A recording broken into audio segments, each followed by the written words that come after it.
Hi friends, ಎಲ್ರಿಗೂ ನಮಸ್ಕಾರ. Welcome back to my channel. ನಾನು ನಿಮ್ಮ ಜ್ಯೋತಿ. ಎಲ್ರು ಹೇಗಿದ್ದೀರಾ? ಐ ಹೋಪ್ ಎಲ್ಲ ಚೆನ್ನಾಗಿದ್ದೀರಾ ಅನ್ಕೊಂಡಿದೀನಿ.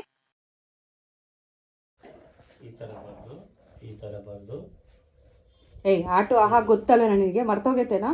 ರೂ ಹಿಂಗ್ ಬರಿಬೇಕು ನೋಡು, ರೂ ಹಿಂಗ್ ಬರಿಬೇಕು. ಅದು ದೊಡ್ಡರು.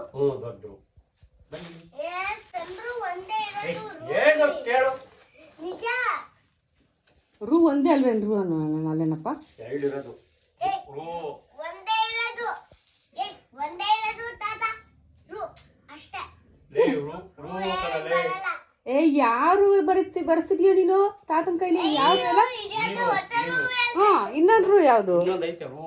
ಇಲ್ ಕಣಪ್ಪ ಬರ್ಸಲ್ಲದ್ನ, ಇದು ಒಂದೇ ರೂನೇ ಬರ್ಸೋದೆಲ್ಲವ. ನಮ್ಮ ಸ್ಕೂಲಿಗೆ ರೂಲಿ ಬಿಡಪ್ಪ, ಏನೇ ಬರೆಯಪ್ಪ, ಏನು ಮಾಡ್ತಾನೆ. ಅದ್ ಒಂದೇ ರೂನೇ ಬರ್ಸೋದು ಇವಾಗೆಲ್ಲವ. ಹೆಂಗೆ ಬರೋದು ಅಂತ. ಅದು ಹಿಂಗೆ, ಇನ್ನೊಂದು ಸ್ವಲ್ಪ ಹಿಂಗ್ ಬರಿ, ಹಿಂಗೆ ಅದು ಹಿಂಗೇನೆ. ನಮ್ ಗಣೇಶ್ಗೆ ಮಾರ್ಚ್ ಅಲ್ಲಿ ಎಕ್ಸಾಮ್ ಮುಗೀತು. ಸೊ ಒಂದ್ 15 ಡೇಸ್ ಮಾತ್ರ ಹಾಲಿಡೇಸ್ ಇರುತ್ತೆ. ಮತ್ತೆ ಏಪ್ರಿಲ್ ಅಲ್ಲಿ ಅವ್ರಿಗೆ ಸ್ಕೂಲ್ ಇರುತ್ತೆ. ಮೇ ಜೂನ್ಗೆ ಹಾಲಿಡೇಸ್ ಸ್ಟಾರ್ಟ್ ಆಗುತ್ತೆ ಮತ್ತೆ. ಸೊ ಹಂಗಾಗಿ ಒಂದ್ 2 ಡೇಸ್ ಊರಿಗೆ ಬರೋಣ ಅಂತ ನಾನು ಊರಿಗೆ ಬಂದಿದ್ದೆ. ಸೊ ಇದು ನನ್ ಬ್ಲಾಗು, ಊರಿನ ಬ್ಲಾಗ್ ಆಗಿರುತ್ತೆ. ಜೊತೆಗೆ ಕಡಲೆ ಬೀಜ ಒಬ್ಬಟ್ಟು ಆಗಿರ್ಬೋದು, ನಿಪ್ಪಟ್ಟು ಆಗಿರ್ಬೋದು, ಬೇಸಿಗೆ ರಜಕ್ಕೆ ತಿನ್ನಕ್ ಬೇಕಲ್ಲ ಮಕ್ಳಿಗೆ, ಮನೇಲಿ ಇರ್ತಾರಲ್ಲ. ಸೊ ಅದ್ರ ರೆಸಿಪಿಗಳೆಲ್ಲ ನಿಮ್ಮ ಹತ್ರ ನಾನು ಶೇರ್ ಮಾಡ್ತಾ ಇದ್ದೀನಿ. ಅಮ್ಮ ಎಲ್ಲ ಕಡಲೆ ಬೀಜ ಹುರ್ಕೊಟ್ರು. ಕಡಲೆ ಬೀಜ ಮತ್ತೆ ಕಾಯಿ ಒಬ್ಬಟ್ಟು ಮಾಡೋದಕ್ಕೆ. ನಾನು ಯಾವತ್ತೂ ಮಾಡಿಲ್ಲ, ಆಕ್ಚುಲಿ ಟ್ರೈ ಮಾಡಿಲ್ಲ. ಮಾಡಿದ್ರೆ ಬರುತ್ತೇನೋ ಗೊತ್ತಿಲ್ಲ. ನಾನೆಲ್ಲ ಸಿಪ್ಪೆ ತೆಗೆದುಕೊಟ್ಟು ಮಿಕ್ಸಿಗೆ ಹಾಕೊಡ್ತಾ ಇದ್ದೀನಿ ನೀಟಾಗೆ. ತಿನ್ಬೇಕು ಅಂತಂದ್ರೆ ಅಮ್ಮನೇ ಮಾಡ್ಕೊಡ್ತಾರೆ. ನಾನು ಬೇಳೆ ಒಬ್ಬಟ್ಟೆ ಯಾವಾಗಲೂ ಆಲ್ಮೋಸ್ಟ್ ಮಾಡ್ತಿರ್ತೀನಿ. ತೆಂಗಿನಕಾಯಿನೂ ಸಹ ತುರಿದ್ಬಿಟ್ಟು ಅಮ್ಮ ಸ್ಟವ್ ಮೇಲೆ ಇಟ್ಕೊಂಡಿದ್ದಾರೆ. ಅದ್ರ ಜೊತೆಗೆ ಸ್ವಲ್ಪ ಬೆಲ್ಲ ಮತ್ತೆ ಕಡಲೆ ಬೀಜ ರುಬ್ಬಿದ್ದೆಲ್ಲ ಹಾಕ್ಬಿಟ್ಟು ಚೆನ್ನಾಗಿ ಮಿಕ್ಸ್ ಮಾಡ್ಕೊಂಡು ಒಂದ್ 2 ನಿಮಿಷ ಸಣ್ಣೂರಿನಲ್ಲೇ ಬಿಸಿ ಮಾಡ್ಕೊತಾ ಇದ್ದಾರೆ. ಕಾಯಿನೂ ಬೆಲ್ಲ ಕುದಿಯತ್ತಿತ್ತು. ಸ್ವಲ್ಪ ನೀರು ಹಾಕ್ಬೇಕು, ಸೇನೆ ಹಾಕ್ಬಾರ್ದು, ಜಾಸ್ತಿ ಹಾಕಿಲ್ವಾ? ಆಮೇಲೆ ತೆಳ್ಳಗಾಗ್ಬಿಡುತ್ತೆ. ಹಂಗಾದ್ರೆ ಒಂಚೂರು ತೀರ ಕಡ್ಲೆ ಹಿಟ್ಟ ಒಂಚೂರು ಉದುರಿಸ್ಕೋಬೋದು. ಅಮ್ಮ ಯಾವಾಗ್ಲೂ ಜೊತೆಗಿದ್ರೆ ಇಬ್ರಿಗೂ ಅಮ್ಮ ಮಗಳಿಗೆ ಟೈಮ್ ಹೋಗೋದೇ ಗೊತ್ತಾಗಲ್ಲ. ಜೊತೆಗೆ ಎಷ್ಟು ಕೆಲಸ ಇದ್ರು ಮಾಡಿದ್ವಿ ಅನ್ಸಲ್ಲ. ಅಷ್ಟು ಖುಷಿಯಾಗಿ ಮಾಡ್ತಾ ಇರ್ತೀವಿ ಮಾತಾಡ್ಕೊಂಡು. ಸೊ ಬೆಳಗ್ಗೆನೆ ಕಣಕ ಎಲ್ಲ ಕಲ್ಸಿ ರೆಡಿ ಮಾಡಿ ಇಟ್ಟಿದ್ಲು. ಕಣಕ ಎಲ್ಲ ಚೆನ್ನಾಗಿ ನೆನಿಬೇಕಲ್ವಾ, ಅಟ್ಲೀಸ್ಟ್ ಒಂದ್ 2 ಅವರ್ ಆದ್ರೂ ನೆಂದ್ರೆ ಚೆನ್ನಾಗಿರುತ್ತೆ ಅಂತ ಹೇಳ್ಬಿಟ್ಟು ಬೆಳಗ್ಗೆನೆ ಕಲ್ಸಿಟ್ಟಿತ್ತು. ಅವಮ್ಮ ಕೆಳಗಡೆ ಕುತ್ಕೊಂಡೆಲ್ಲ ತಟ್ಕೊಡ್ತು. ನಾನು ನಿಂತ್ಕೊಂಡೆಲ್ಲ ಬೇಯಿಸ್ಕೊಂಡು ರೆಡಿ ಮಾಡಿ ಇಟ್ಟೆ. ಅಷ್ಟೊತ್ತಿಗೆ ನೀರ್ ಬೇರೆ ಬರುತ್ತೆ. ನಮ್ಮನೇಲಿ ಸೊಂಪಿಲ್ಲ, ನಿಮ್ಗೆ ಗೊತ್ತಿರುತ್ತೆ ನನ್ನ ಹಳೆ ಬ್ಲಾಗ್ಗಳು ನೋಡಿದ್ರೆ. ಸೊ ಹಂಗಾಗಿ ಡ್ರಮ್ಗಳಿಗೆಲ್ಲ ಹಿಡ್ದು ಸ್ಟಾಕ್ ಮಾಡಿ ಇಟ್ಕೊಂತಾರೆ. ಅದ್ರ ಜಾಸ್ತಿ ಜನ ಬಂದ್ರೆ ಒಂದ್ ಡ್ರಮ್ ಎಕ್ಸ್ಟ್ರಾ ಇಟ್ಕೊಂತಾರೆ. ಇಲ್ಲಾಂದ್ರೆ ಇವ್ರಿಗಷ್ಟೇ ತೊಟ್ಟಿ ಅಂಡೆ ಆ ತರದ್ದೆಲ್ಲ ತುಂಬಿಸ್ಕೊಂತಾರೆ. ನೀರ್ ಬಂದ್ಬಿಡುತ್ತೆ ಅಂತ ಹೇಳ್ಬಿಟ್ಟು ಬೇಗ ಬೇಗ ಬೇಯಿಸ್ಕೊಂತಾ ಇದ್ವಿ ನಾನು ಅಮ್ಮ ಇಬ್ರು. ಬೇಸಿಗೆ ಕಾಲದಲ್ಲಂತೂ ಸ್ಟವ್ ಮುಂದೆ ಮಾಡೋದು ಅಂದ್ರೆ ಸಿಕ್ಕಾಬಟ್ಟೆ ಶೆಕೆ, ಅಷ್ಟು ಶೆಕೆ. ನಮ್ಮನೇಲಿ ಇದು ಎಕ್ಸಾಕ್ಟ್ ಫ್ಯಾನ್ ಏನೂ ಇಲ್ಲ. ಆಕ್ಚುಲಿ ನಾನು ಬೆಂಗಳೂರಲ್ಲೂ ನಾನು ಇನ್ನೂ ತಗೊಂಡಿಲ್ಲ. ಕಿಟಕಿನೂ ಅಡಿಗೆ ಮನೆಗೆ ಸ್ಟವ್ ಹತ್ರ ಕಿಟಕಿ ಇಲ್ಲ. ಸೊ ಹಂಗಾಗಿ ಸಿಕ್ಕಾಬಟ್ಟೆ ಧಗೆ ಅನ್ಸುತ್ತೆ ನಮ್ಮನೇಲಿ. ಸಖತ್ತಾಗಿ ಬಂದಿದ್ದು, ಚೆನ್ನಾಗಿದ್ದು. ಮನೆದೇ ಅಲ್ವಾ, ಎಷ್ಟೇ ಆಗ್ಲಿ ಏನೇ ಮಾಡಿದ್ರು. ಅಂಗಡಿಯಿಂದ ತಂದಿದ್ದು ಫುಲ್ ತೆಳ್ಳಗಿರುತ್ತೆ, ಸ್ವೀಟ್ ಕಡಿಮೆ ಇರುತ್ತೆ. ಹಂಗೆ ತುಂಬಾ ಮನೆ ರೊಟ್ಟಿ ತಿಂದಂಗಿರುತ್ತೆ ಅಷ್ಟೇ ಒಬ್ಬಟ್ಟು. ಒಂದ್ ತೆಂಗಿನಕಾಯಿ ತುರ್ಕೊಂಡು ಒಂದ್ ಅರ್ಧ ಕೆಜಿ, ಒಂದ್ 3/4 ಕೆಜಿ ಕಡಲೆ ಬೀಜ ಹಾಕೊಂಡು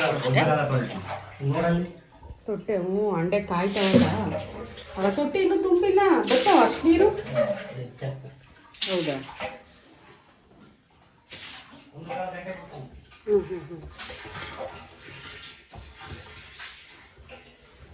ನಡಿಯೋ, ನಡಿ ಆಚಾರಿ ತಿನ್ನಡಿ. ಅಜ್ಜಿ ಎಲ್ಲೋತು? ಅಯ್ಯ, ಸುಮ್ಮನೆ ವೇಸ್ಟ್ ಆಗ್ತಾವ ನೀರು ಆ ಕಡೆಗೆ. ಹಾಂ, ಏಯ್ ನಿನ್ ಕೈಲಿ ಎತ್ಕೊಂಬರಕ್ಕಾಗಲ್ಲ, ಸುಮ್ಮನೆ ತುಂಬಿಸಿರೆ. ಅವನ್ ತಿರ್ಗಾ ಎತ್ತಿಕ್ಕದ್ ಬೇರೆ ರಾಮಾಯಣ.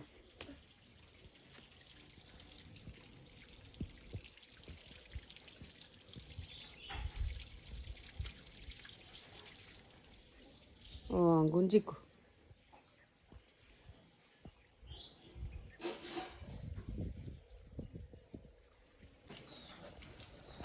ಕೊಡ್ಲಿಲ್ವ ತಾತ ಪೈಪು?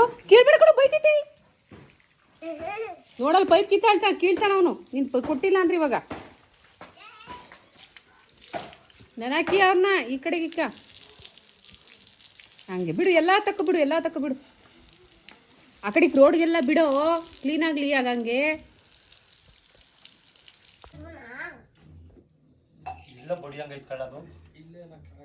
ಚೆನ್ನಾಗೈತೆ ಕಣ ಕಾಯಿ, ಎಳೆ ಕಾಯಿ.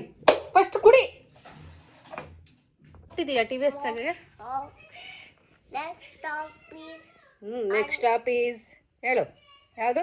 CRPF. ಮತ್ತೆ ಯಾವುದು next? stop is Anantapura. ಅನಂತಪುರನ? ಅನಂತಪುರವರೆಗೂ ಹೋಗ್ಬಿಟ್ಯಾ? TVS ಅಲ್ಲಿ ಗಣಿ? ಲತಾ ಕೊಟ್ಟು ಯಾಕೆ ಅವ್ರು ಗಿಡ ಹಾಕ್ಯವ್ರ? ಯಾರು ಅವ್ರಿಗೆ ಕೊಟ್ಟಿದ್ರು, ನಿನ್ ತಮ್ಮ ಕೊಟ್ಟಿದ್ದ. ಅದಾ ಇದು ಚೆನ್ನಾಗಿರಂಗೈತಂಗ. ಒಂದೊಂದು ಬಕೆಟ್ ಎಲ್ಲರೂ ಅವ್ರೆ. ಇಲ್ಲಿ ನೋಡಿ, ಇಲ್ಲಿ ಬೀಜ ಒಂದು. ಅದು ಬೀಜ ಇವಳ ತಕನೆ ಕೇಳೋ. ಇರೋ ಒಂದ್ ನಿಮಿಷ ಕೊಯ್ಕೊಡುತ್ತೆ. ಇತ್ತ ಬೀಜ ಅದೇ ಬೀಜ ಸೀಡ್ಸ್ ಒಣಗಿಸಿ ಹಾಕ್ಬೇಕು. ಅದನ್ನ ಹಂಗ ಹಾಕ್ತೀವಿ, ಏನ್ ತಿನ್ಬಾರ್ದು ಕಣೋ ಬೀಜ. ಒಣಗ್ಸಿ ಹಾಕ್ಬೇಕಾ? ಬೀಜ ಒಣಗಿಸಿ ಹಾಕ್ಬೇಕು, ಇಲ್ಲ ಹಂಗೆ ಹಾಕಿರೋ ಊಟಕ್ಕೆ ಅಂತ ಒಂದೊಂದ್ಸತಿ. ಚಿಯಾ ಸೀಡ್ಸ್ ಹಾಕ್ತಾರೆ ಇದರಲ್ಲಿ. ಅಣ್ಣ ಅದು ಚಿಯಾ ಸೀಡ್ಸ್ ಅಲ್ಲ, ಇದು ಪಪ್ಪಾಯ ಪರಂಗಿ ಹಣ್ಣಿನ ಬೀಜ. ಅದು ಇಲ್ಲಿ ನೋಡಿ, ಇಲ್ಲಿ ಹಿಡ್ಕ ಬೀಳತ್ ಕೆಳಕ್ಕೆ. ನಿನಗೆ ಅಲ್ಲಿ ಕಡಮ್ಮ ಹೇಳಮ್ಮ, ಅವ್ರ ಮೊಮ್ಮಗ್ ಕೊಡ್ತಾ ಇತ್ತು ಕಟ್ ಮಾಡಿ. ಮಮ್ಮಿ ಕೊಡಿ. ಸಾಕು ಬಿಡು. ಸಾಕು ಇಷ್ಟೇ ಸಾಕು. ಕಡಲೆಬೀಜ ಸ್ವಲ್ಪ ತದ್ದಾದ್ರೆ ಸಾಕು, ಬಾಯಿ ಸಿಕ್ಕಿದ್ರೆ ಚೆನ್ನಾಗಿರ್ತಾವಂತ. ಸ್ವಲ್ಪ ನಿಪ್ಪಟ್ಟು ಮಾಡ್ಕೊಳ್ಳೋಣ ಅಂತ ಹೇಳಿ ಕಡಲೆಬೀಜ ಮಿಕ್ಸಿಗೆ ಹಾಕೊಂತ ಇದ್ದೆ. ಅಷ್ಟೊತ್ತಿಗೆ ಅಷ್ಟಳಮ್ಮ ಬರುತ್ತೆ ಅಂತಂದ್ರು. ಮನೇಲಿಗೆ ಕೂರ್ಸಿ ಪೂಜೆ ಮಾಡ್ಸೋಣ ಅಂತ ಹೇಳ್ಬಿಟ್ಟು ಅಮ್ಮ ರೆಡಿ ಮಾಡ್ಕೊಳಕ್ ಹೋದ್ರು.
ಸೊ ನಂಗಂತೂ ಸಖತ್ ಖುಷಿ ಆಯ್ತು ಅಷ್ಟಾಳಮ್ಮನ್ ನೋಡಿ. ಯಾಕಂದ್ರೆ ನಾವು ಹೋದಾಗ ಯಾವಾಗ್ಲೂ ಹೋಗಲ್ಲ, ಯಾವಾಗ್ಲೂ ಒಂದೊಂದ್ಸತಿ ಹೋಗ್ತೀವಿ ಅಷ್ಟೇ. ಅದ್ರದ್ದು ಅಷ್ಟಾಳಿಗೆ ಹೋಗಿ ನೋಡೋದಕ್ಕೆ ನಾವು ಹೋದಾಗ್ಲೇ ಬಂದಿತ್ತಲ್ಲ, ಜೊತೆಗೆ ಮನೆ ಒಳಗ್ ಬೇರೆ ಕರ್ಸಿದ್ರು. ಸಖತ್ ಖುಷಿ ಆಯ್ತು ನೋಡಿ. ಎಷ್ಟ್ ನೋಡಿದ್ರು ಸಮಾಧಾನ ಆಗಲ್ಲ ಆ ತಾಯಿನ. ನಮ್ಮೂರಿನ ಸುತ್ತಮುತ್ತ ಹಳ್ಳಿಗಳಿಗೆಲ್ಲದಕ್ಕೂ ಗ್ರಾಮ ದೇವತೆ ಈ ಅಷ್ಟಾಳಮ್ಮ ತಾಯಿನೇ. ಸೊ ಏನಾಗುತ್ತೆ, ಇಲ್ಲಿ ಜಾತ್ರೆಗಳು ನಡೆಯುತ್ತೆ. ಒಂದೊಂದ್ ದೇವ್ರದ್ದು ಒಂದೊಂದ್ ಟೈಮಲ್ಲಿ ಜಾತ್ರೆಗಳು ನಡೆಯುತ್ತೆ. ಆ ಜಾತ್ರೆ ನಡೆಯೋದಕ್ಕಿಂತ ಮುಂಚೆ ಊರಾಡಕ್ಕೆ ಅಂತ ಬರ್ತವೆ ದೇವ್ರುಗಳು, ಒಂದೊಂದ್ ದೇವ್ರುಗಳು. ಈ ಕರಿಯಮ್ಮ ಆಲ್ರೆಡಿ ಬಂದೋಯ್ತು. ಕರಿಯಮ್ಮಂದ ನಾನು ಶಾರ್ಟ್ಸ್ ಹಾಕಿರ್ತೀನಿ, ನೀವು ನೋಡ್ಬೋದು. ಸೊ ಜಾತ್ರೆಗೆ ಮುಂಚೆ ಮನೆಗಳಿಗೆ ಬರುತ್ತೆ. ಅವ್ರ ಕೈಲಾದಷ್ಟು ದುಡ್ಡಾಗಿರ್ಬೋದು, ತೆಂಗಿನಕಾಯಿ, ಏನೋ ಅವ್ರ ಕೈಲಾಗಿದ್ದನ್ನ ಕೊಟ್ಟು ತಾಯಿಗೆ ಪೂಜೆ ಮಾಡಿಸಿ ಮನೆ ಒಳಗಡೆ ಕರ್ಸೋಗಿದ್ರೆ ಕರ್ಸ್ಬಿಟ್ಟು ಕಳಿಸ್ತಾರೆ.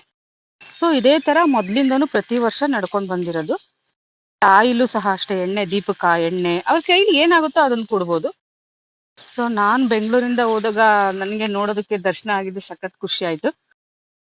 ಯಾವ್ದೇ ದೇವ್ರನ್ನ ಒಳಗಡೆ ಕರ್ಸುವಾಗ ಮನೆ ಎಲ್ಲ ಕ್ಲೀನ್ ಆಗಿರ್ಬೇಕು. ಜೊತೆಗೆ ಆ ತಾಯಿನ ಕೂರ್ಸೋ ಜಾಗನೂ ಕ್ಲೀನ್ ಆಗಿರ್ಬೇಕು. ಒಂದ್ ಬಿಳಿ ಬಟ್ಟೆ ಹಾಕಿರ್ಬೇಕು, ಸ್ವಚ್ಛವಾಗಿರೋದು, ಕ್ಲೀನ್ ಆಗಿರೋದು. ಅಮ್ಮನೂ ಎಲ್ಲ ಅದೇ ತರ ಮಾಡಿ ಕೂರ್ಸಿ ಪೂಜೆ ಮಾಡಿಸಿ ಕಳ್ಸಿದ್ರು.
ನಾನು ನಮ್ಮ ಮನೆಯವರು ನನ್ನ ಮಗ ಕೂತಿದ್ವಿ ನಮ್ಮ ಮೇಲೆ ದೇವ್ರನ್ನ ಒತ್ಕೊಂಡು ಪಾಸ್ ಆದ್ರು. ಅದೊಂದು ಒಳ್ಳೇದು, ಒಂದು ಪಾಸಿಟಿವ್ ಇದು ಇರುತ್ತೆ ಅನ್ನೋದಕ್ಕೋಸ್ಕರ ಮಂಗಳಾರತಿ ಮಾಡಿ ಕಳಿಸ್ಕೊಟ್ರು ಅಮ್ಮ. ನಿಪ್ಪಟ್ಟಿಗೆ ಸ್ವಲ್ಪ ಕಡಲೆಬೀಜ ಮಿಕ್ಸಿಗೆ ಹಾಕಿದ್ನಲ್ಲ, ನಿಪ್ಪಟ್ಟು ಮಾಡ್ಕೊಂಡು ಈಸಿ ನಿಪ್ಪಟ್ಟು, ಯಾವುದೇ ಅಕ್ಕಿ ನೆನಾಕೋದು 3 ದಿನದ ಗಟ್ಲೆ ಆ ಥರ ಏನೂ ಇಲ್ಲ. ಜಸ್ಟ್ ಈಸಿಯಾಗೆ ನಾನು ಮೊದಲಿಂದ ಮಾಡ್ಕೊಂಡ್ ಬಂದಿದ್ದೀನಿ, ಇತ್ತೀಚೆಗೆ ಮಾಡಿಲ್ಲ ಅಷ್ಟೇ. ಇವಾಗ ಅಮ್ಮಂಗೂ ಸ್ವಲ್ಪ ಆಗುತ್ತೆ, ನನಗೂ ಸ್ವಲ್ಪ ಆಗ್ತವೆ ಅಂತ ಹೇಳ್ಬಿಟ್ಟು ಮಾಡ್ಕೊಳ್ತಾ ಇದ್ದೀನಿ. ನಾನಾದ್ರೆ ಅಟ್ಲೀಸ್ಟ್ ಒಬ್ಳೆ ಬೆಂಗಳೂರಲ್ಲಿ ಮಾಡ್ಕೊಳ್ತೀನಿ, ಅಮ್ಮ ಅಂತೂ ಮಾಡ್ಕೊಳಕ್ಕೆ ಹೋಗಲ್ಲ. ಸ್ವಲ್ಪ ಕಡಲೆಬೀಜ ಪುಡಿ ಮಾಡಿದ್ನಲ್ಲ, ಕದಲು ಮಾಡಿದ್ನಲ್ಲ, ಅದು ಹಾಕೊಳ್ಳೋಣ. ಆಮೇಲೆ ಬಟ್ಲು ಅಕ್ಕಿ ಹಿಟ್ಟು ಹಾಕ್ತೀನಿ. ಕಡಲೆ 1 ಬಟ್ಲು,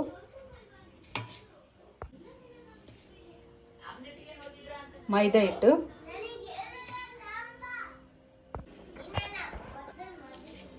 ಸ್ವಲ್ಪ ಎಳ್ಳು, ಕಡಲೆಬೀಜ ನುಣ್ಣಗಾಗಿರೋದು. ಏನಮ್ಮ ನಿನ್ನಿಷ್ಟನಪ್ಪ, ಏನಾರ ಹೇಳು, ಕೇಳು. ತೋಟಕ್ಕೆ ಬರ್ಲಿ ಬಿಡು, ಆಮೇಲೆ ಬಂದಾಗ ಹೋಗೋದು. ಖಾರದ ಪುಡಿ ಕೊಡು. ಹಾಕು ಒಂದು ಸ್ಪೂನ್. ಖಾರ ಆಗೈತೆ ಅಂತೀಯೋ? ಸಾಕು ಬಿಡು. ಸಾಕಾ? ಉಪ್ಪು ಸಾಕು.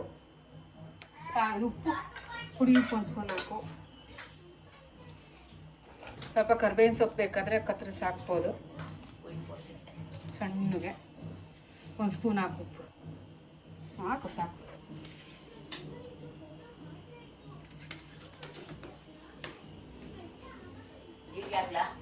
ಜೀರಿಗೆ ಏನು ಬೇಡ ಬಿಡಮ್ಮ. ಕರ್ಬೇವಿನ ಸೊಪ್ಪು ಕಟ್ ಮಾಡಿಕೊಡು.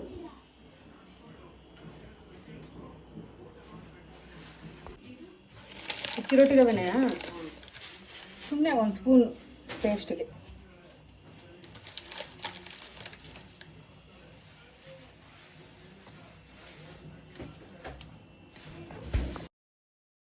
ಸಖತ್ ಈಸಿ ಟೇಸ್ಟಿ ಸ್ನ್ಯಾಕ್ಸ್ ಅಂತ ಹೇಳ್ಬೋದು, ಹಂಗೆ ಹೆಲ್ತಿನೂ ಅಂತ ಹೇಳ್ಬೋದು. ಮನೇಲಿ ಮಾಡ್ಕೊಂಡಿದ್ದೆಲ್ಲ ಹೆಲ್ತಿನೇ ಅಲ್ವಾ, ಆರೋಗ್ಯನೇ ಅಲ್ವಾ. ಏನಿಲ್ಲ, ಸಿಂಪಲ್ ಆಗಿ ಒಂದು ಸ್ವಲ್ಪ ಕಡಲೆ ಬೀಜ, ಸ್ವಲ್ಪ ಕಡಲೆ ಕದ್ಲು ಮಾಡ್ಕೊಂಡು ಹಾಕೊಳ್ಳೋದು, ಜೊತೆಗೆ 1 ಕಪ್ ಮೈದಾ, 1 ಕಪ್ ಅಕ್ಕಿ ಹಿಟ್ಟು, ಮಾಮೂಲಿ ಖಾರದ ಪುಡಿ, ಉಪ್ಪು ಅದೆಲ್ಲ ಹಾಕೊಂತೀವಿ. ಮತ್ತೆ ಎಳ್ಳು ಸ್ವಲ್ಪ ಟೇಸ್ಟಿಗೆ, ಉಪ್ಪು ನಮಗೆ ರುಚಿಗೆ ಎಷ್ಟು ಬೇಕು ಅಷ್ಟು ಉಪ್ಪು, ಖಾರದ ಪುಡಿ. ಕ್ರಿಸ್ಪಿ ಬರ್ಲಿ ಅಂತ ಹೇಳ್ಬಿಟ್ಟು ಸ್ವಲ್ಪ ಎಣ್ಣೆ ಬಿಸಿ ಮಾಡಿ ಹಾಕೊಂತೀನಿ. ಸಾಕು. ದಿಢೀರ್ ನಿಪ್ಪಟ್ಟು ಸ್ವಲ್ಪ ನೀರು ಹಾಕೊಂಡು ಕಲಿಸ್ಕೋಬೇಕು. ಒಂದೇ ಸಲ ಜಾಸ್ತಿ ನೀರು ಹಾಕ್ಬಾರ್ದು. ಸ್ವಲ್ಪ ಕಾಯಿಸಿರೋ ಎಣ್ಣೆ ಹಾಕಿದ್ದೀನಿ.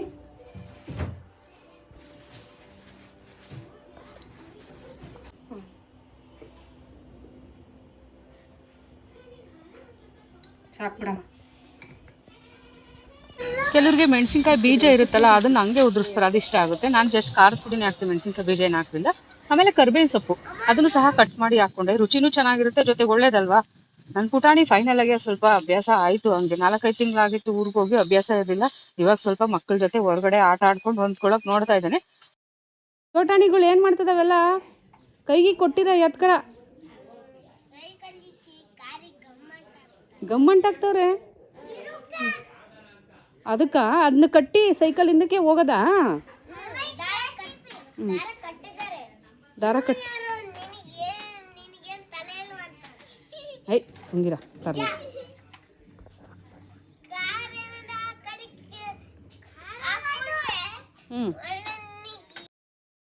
ಸೊ ನಿಪ್ಪಟ್ಟಿಗೆಲ್ಲ ಕಲಸಿದಾಯ್ತಲ್ಲ. ಸೊ ಬನ್ನಿ, ಅದೊಂದು 10 ನಿಮಿಷ, ಒಂದು ಅರ್ಧ ಗಂಟೆ ನೆನ್ಕೊಳ್ಳಿ. ಯಾಕೆಂದ್ರೆ ಮೈದಾ ಹಿಟ್ಟು ಸ್ವಲ್ಪ ನೆನ್ಕೊಂಡ್ರೆ ನಿಪ್ಪಟ್ಟು ಚೆನ್ನಾಗಿ ಬರುತ್ತೆ. ಅಷ್ಟೊತ್ತಿಗೆ ನಮ್ಮ ಅಟ್ಟ ನೋಡ್ಕೊಂಬರೋಣ. ನಮ್ಮ ಅಟ್ಟ ಮೇಲೆ ಏನೇನಿದೆ ಅಂತ ಆಲ್ರೆಡಿ ನಿಮ್ಗೊಂದು ಬ್ಲಾಗ್ ಮಾಡಿದೀನಿ, ನಾನು ತವ್ರ ಮನೆ ಬ್ಲಾಗ್ನ ಮುಂಚೆ ಒಂದು 1.5 year ಮುಂಚೆ ಮಾಡಿದೀನಿ ಆಲ್ರೆಡಿ. ನಮ್ಮ ಮನೇಲಿ ಹಳೆ ಟ್ರಂಕ್ ಆಗಿರ್ಬೋದು, ಹಳೆ ವಸ್ತುಗಳು ಏನೇನಿದೆ ಅದೆಲ್ಲ ನೀಟಾಗಿ ಎಕ್ಸ್ಪ್ಲೈನ್ ಮಾಡಿ ತೋರಿಸಿದೀನಿ. ಯಾರಿಗಾದ್ರೂ ಇಂಟ್ರೆಸ್ಟ್ ಇದ್ರೆ ಲಿಂಕ್ ಹಾಕಿರ್ತೀನಿ, ಹೋಗಿ ನೋಡ್ಕೊಳ್ಳಿ. ಸಂಜೆ ಟೈಮು ಊರಿನ ವಾತಾವರಣ ನೋಡೋದಕ್ಕೆ ಒಂದು ಚಂದ ಅಲ್ವಾ, ಎಷ್ಟು ಚೆನ್ನಾಗಿರುತ್ತೆ. ಸೊ ನಾನು ಹಂಗೆ ಅದಕ್ಕೆ ಮೇಲೆ ಹೋದೆ. ನಮ್ಮನೆ ಕೆಳಗಡೆ ಏನು ಕಾಣಿಸಲ್ಲ, ಮೇಲಕ್ಕೆ ಹೋದ್ರೆ ಸ್ವಲ್ಪ ಸುತ್ತಮುತ್ತ ಎಲ್ಲ ಕಾಣಿಸುತ್ತೆ. ಇದು ನಮ್ಮನೆ ಅಟ್ಟ. ಸ್ವಲ್ಪ ತೆಂಗಿನಕಾಯಿ ಅದು ಇದು ಹಳೆ ವಸ್ತುಗಳಿಗೆಲ್ಲ ಅರ್ಜೆಂಟಿಗೆ ಯೂಸ್ ಮಾಡೋಕ್ಕಾಗದೆ ಎತ್ತಿಟ್ಟಿರೋದು, ಅದೆಲ್ಲ ಅಮ್ಮ ಮೇಲ್ಗಡೆನೆ ಇಟ್ಟಿರ್ತಾರೆ. ನಾವು ಎಷ್ಟು ಊರು ಸುತ್ಕೊಂಡ್ಬರ್ಲಿ, ಎಷ್ಟು ಮನೆಗೆ ಹೋಗ್ಲಿ, ನಮ್ಮ ತವ್ರ ಮನೆ ಅದು ನಮ್ಮ ಊರು, ನಾವು ಬೆಳೆದಿದ್ದ ಊರು ಅಂದ್ರೇನೆ ನಮ್ಗೆ ದೊಡ್ಡದಲ್ವಾ. ಅದೇ ಚೆನ್ನಾಗಿರೋದು, ಅದ್ರ ಮುಂದೆ ಬೇರೆ ಏನು ಇಲ್ಲ ಅನ್ಸೋದು. ಎಷ್ಟು ಸತ್ಯ ಅಲ್ವಾ? ಅದು ಹೆಂಗೆ ಇರ್ಲಿ, ಅದೇ ನಮ್ಗೆ ಖುಷಿ ಕೊಡೋದು. ಅಷ್ಟು ಅಷ್ಟು ಖುಷಿಯಾಗಿರುತ್ತೆ. ನಮ್ಮ ಮನೆ ಅನ್ನೋದನ್ನ ನೋಡೋದಕ್ಕೆ ಚಂದ, ಹೇಳ್ಕೊಳ್ಳೋದಕ್ಕೆ ಚಂದ ಒಂಥರ. ಮನೆ ಮೇಲ್ಗಡೆ ಹಂಗೆ ಒಂದು 2 ಮಿನಿಟ್ಸ್ ನೋಡ್ಕೊಂಡು ನಿಂತ್ಕೊಳ್ಳೋಣ ಅಂದ್ರೆ ಅಷ್ಟೊತ್ತಿ ನನ್ ಮಗ ನನ್ ಹಿಂದೆನೆ ಬಂದ್ಬಿಟ್ಟ. ಅವ್ನು ಎಲ್ಲೋದ್ರು ಹಿಂದೆನೆ ಇರ್ತಾನೆ, 1 ನಿಮಿಷ ಕಂಡಿಲ್ಲ ಅಂದ್ರೆ ಹುಡ್ಕೊಂಡ್ ಬಂದ್ಬಿಡ್ತಾನೆ ಇರೋ ಕಡೆ. ಅಪ್ಪ ನೋಡಿದ್ರೆ ಬೈತಾರೆ, ನನ್ ಮಗ ಗಣೇಶ್ಗೂ ಆಟ ಆಡ್ತಾ ಎಲ್ಲಿ ಬಿದ್ಬಿಟ್ಟನೋ ಅಂತ ಭಯ ಅವ್ರಿಗೆ. ಅದಕ್ಕೆ ಸೈಲೆಂಟ್ ಆಗಿ ಆಟ ಆಡು, 1-2 ನಿಮಿಷ ನೋಡ್ಕೊಂಡು ಹೋಗೋಣ ಬಾರೋ ಅಂತ ಹೇಳ್ಬಿಟ್ಟು ನಾನು ನನ್ ಮಗ ಮೇಲ್ಗಡೆ ನೋಡ್ಕೊಂತಾ ಇದ್ವಿ. ಇದೊಂದು ಓಕೆ ಫ್ರೆಂಡ್ಸ್, ನೋಡಿದ್ರಲ್ಲ, ಇದಾಗಿತ್ತು ನನ್ನ ಊರಿನ ಬ್ಲಾಗು. ಒಂದ್ ಸಂಜೆಯಿಂದ ಇನ್ನೊಂದ್ ಸಂಜೆವರೆಗೂ ಆಗಿತ್ತು ನನ್ನ ಬ್ಲಾಗ್ ಇದು.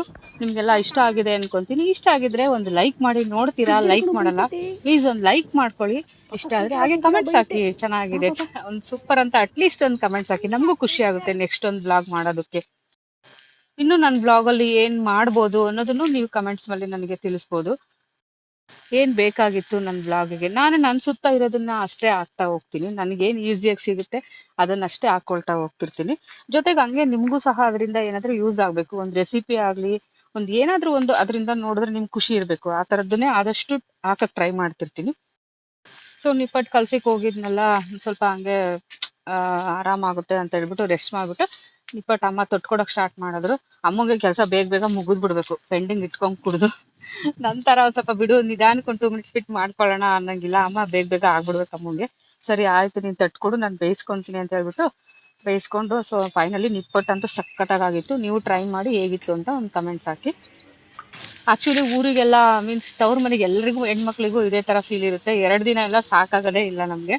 ಸೊ ನಾನು ಈಗ 2 ದಿನನೂ ಬಂದಿಲ್ಲ ಅಂದ್ರೆ ಮತ್ತೆ ಇನ್ನೂ 1 ತಿಂಗಳು ಬರಕ್ಕಾಗಲ್ಲ ಅಂತ ಹೇಳ್ಬಿಟ್ಟು 2 ದಿವಸದಲ್ಲೇ ಬಂದೋಗೋಣ ಅಂತ ಬಂದೆ. ಇನ್ನು ಮೇ ಜೂನ್ಗೆಲ್ಲ ಅವ್ನಿಗೆ ಹಾಲಿಡೇಸ್ ಇರುತ್ತೆ, ಸೊ ಅವಾಗ ಬಂದ್ರಾಯ್ತು ಅಂತ ಹೇಳ್ಬಿಟ್ಟು ಬಂದ್ವಿ. ಇನ್ನು ಕರಿಯಮ್ಮ ದೇವ್ರು ಬಂದಿತ್ತು, ಅದನ್ನೆಲ್ಲ ಶಾರ್ಟ್ಸ್ ಹಾಕಿದೀನಿ. ಯಾರಿಗಾದ್ರೂ ಇಂಟ್ರೆಸ್ಟ್ ಇದ್ರೆ ನನ್ನ ಚಾನಲ್ಗೆ ಹೋಗಿ ನೋಡ್ಕೊಳ್ಳಿ. ಹಾಗೆ ಸಬ್ಸ್ಕ್ರೈಬ್ ಆಗದೆ ಯಾರಾದ್ರೂ ನೋಡ್ತಾ ಇದ್ರೆ ಸಬ್ಸ್ಕ್ರೈಬ್ ಮಾಡ್ಕೊಂಡು ನೋಡಿ. ಸೊ ಫೈನಲಿ ನನ್ನ ಊರಿನ ಬ್ಲಾಗು ಇದಾಗಿತ್ತು ಫ್ರೆಂಡ್ಸ್. ನಿಮ್ಗೆಲ್ಲ ಇಷ್ಟ ಆಗಿದೆ ಅನ್ಕೊಂತೀನಿ. Thank you for watching friends. Next ಬ್ಲಾಗಲ್ಲಿ ಸಿಗೋಣ. ಬಾಯ್ ಬಾಯ್.